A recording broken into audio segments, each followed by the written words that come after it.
Hey everyone, so today we're tackling a big one. But this isn't going to be your typical true crime story. We're not just on the hunt for a killer. We're going to dissect a legend, a figure who's become this icon of terror for more than 100 years. Let's really get into it and unpack the whole phenomenon of Jack the Ripper.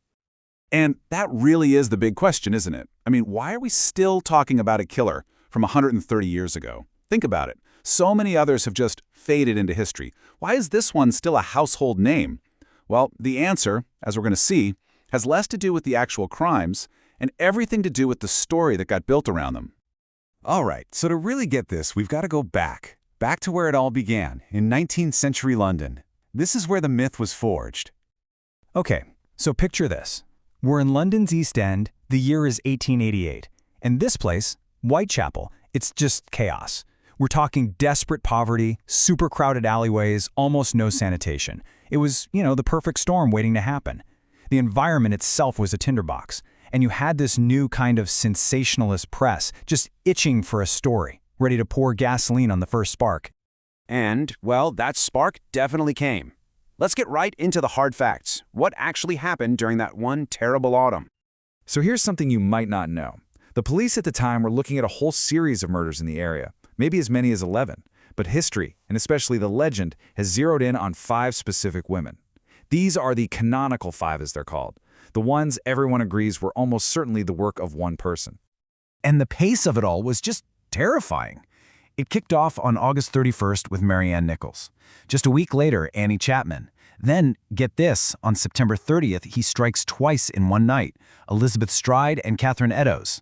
And it all culminates with Mary Jane Kelly on November 9th. We're talking about a 10-week period where this wave of just unbelievable brutality completely gripped London. Okay, but here's the thing, and this is really the key to the whole story. The murders, as horrific as they were, aren't the only reason we remember this. It was this perfect storm of other factors that took a crime spree and blew it up into a global phenomenon. It really was a perfect storm. First, you got the police. They're trying their best, but their tools were, well, pretty primitive. No real forensics to speak of. Then you have the press, who are just desperate for readers. So they jump into that vacuum and start publishing anything and everything. Wild speculation, shocking headlines, and of course, this just amps up public fear to a whole new level. People were so scared they actually started forming their own vigilante groups because they thought the police couldn't protect them. And all that fear, it created what sociologists call a moral panic. You see, the Ripper stopped being just a criminal. He became this symbol for everything people were afraid of. All their anxieties about city life, about poverty, immigration, you name it. It all got projected onto this one mysterious figure. And then, this happened. A letter shows up at a news agency in London, and it's signed with a name that's about to become world famous. Suddenly, the killer wasn't just a shadow anymore. This letter gave him a voice, a chilling personality. It basically created a brand. But, and this is an amazing twist, most historians are pretty convinced now that the letter was a total fake, probably written by a journalist who just wanted to sell more newspapers. I mean, just let that sink in for a second.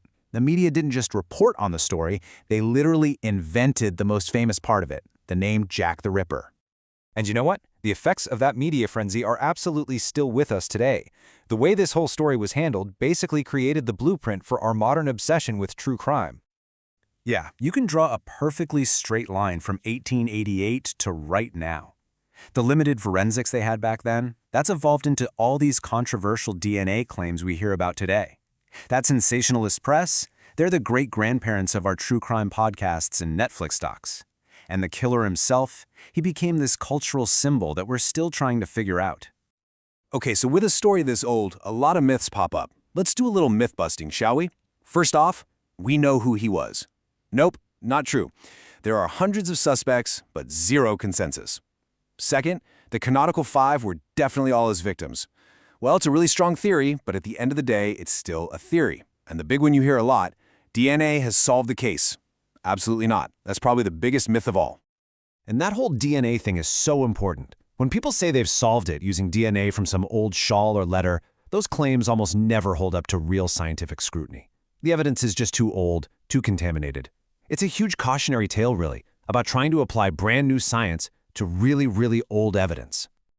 So, if we're probably never going to answer who was he, maybe that's not even the right question to ask. Maybe the more interesting question is, what does it say about us that we're still so obsessed with it? And I think that's the real takeaway here. The reason this story sticks around isn't because it's a great unsolved puzzle, it's because it acts like a mirror. When we look at the legend of Jack the Ripper, we're actually seeing our own fears reflected back at us. Fears about city life, fears about how the media can shape a story, and maybe most of all, fears about society failing to protect people. It's really as much about us as it is about some guy in a foggy London alley. So, that's what I want to leave you with. What do these myths that we just refuse to let go of, what do they really reveal about who we are? Because the stories we tell over and over again, they aren't just stories. They're a window into our own anxieties and what we're afraid of, right here, right now.